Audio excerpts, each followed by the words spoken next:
কেমন আছেন সবাই? আমার লাইব্রেরি ফ্যামিলির প্রত্যেক সদস্যকে আমার একটি নতুন ব্লগে স্বাগত জানাই।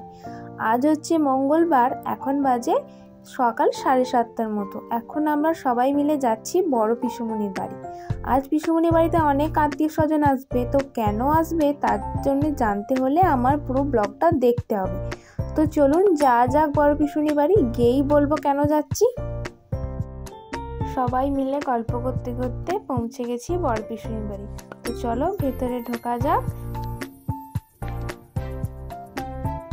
ওই যে দূরে দেখা যায় আমার বড় পিসুমনিকে, দূরে যে দাঁড়িয়ে আছে ওটাই হচ্ছে আমার পিসুমনি। সব আত্মীয় স্বজন চলে এসেছে আর এসি যে যার কাজে লেগেও পড়েছে। চলুন কে কি কাজ করছে আমাদেরকে একটু দেখাই। এদিকে চলছে সবজি বানানো, ওই যে দূরে দেখা যাচ্ছে ওইদিকে চলছে ঠাকুরের পুজোর আয়োজন। আর এইখানে একটা পিসুমনি বাড়ছে মশলা, শিলে মশলা বেটে রান্না করলে তার রান্নার স্বাদই কিন্তু আলাদা হয় বলুন।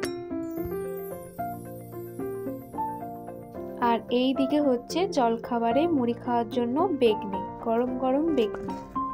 গরম গরম বেগনি দিয়ে মুড়ি খেতে কিন্তু বেশ ভালো লাগে। কার কার ভালো লাগে কমেন্ট করে একটু জানাবেন তো।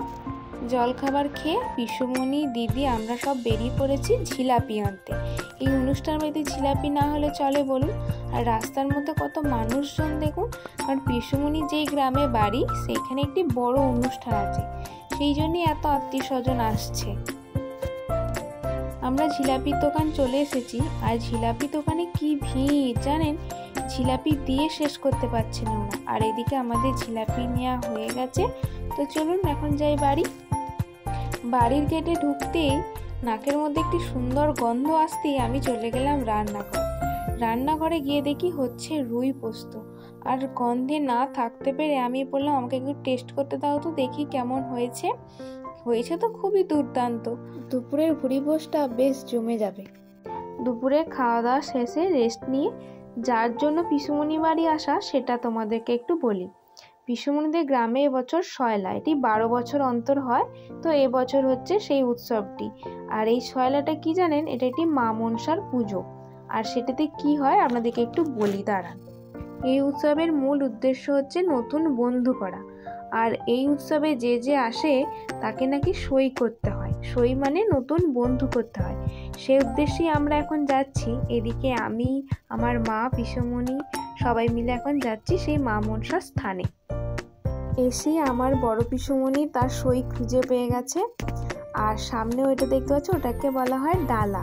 ওই ডালার মধ্যে থাকে চন্দন, সিঁদুর, দই, হলুদ, মিষ্টি, মালা, অনেক কিছুই থাকে ওই ডালাটির মধ্যে। ওই ডালাটিকে কপালে 3 বার ঘোরাতে হয়, আর 3 বার ঘোরানোর সময় একটি মন্ত্র বলতে হয়।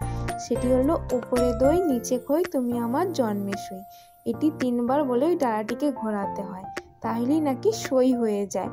তো হলো এটা আমার বড় পিসুমনির সই।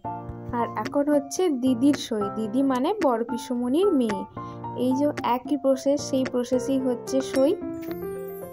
আর এইদিকে মা মনসার জায়গাটি কত সুন্দর সাজিয়েছে একবার দেখুন, দারুণ দেখতে লাগছে বলুন। দূর থেকেই দেখাচ্ছি কারণ কাছে যেতে পারছি না, সামনে কাউকে যেতে দিচ্ছে না, তাই দূর থেকেই দেখাতে হচ্ছে বাধ্য হয়ে। দূর থেকেই প্রণাম করে নিন মা মনসাকে।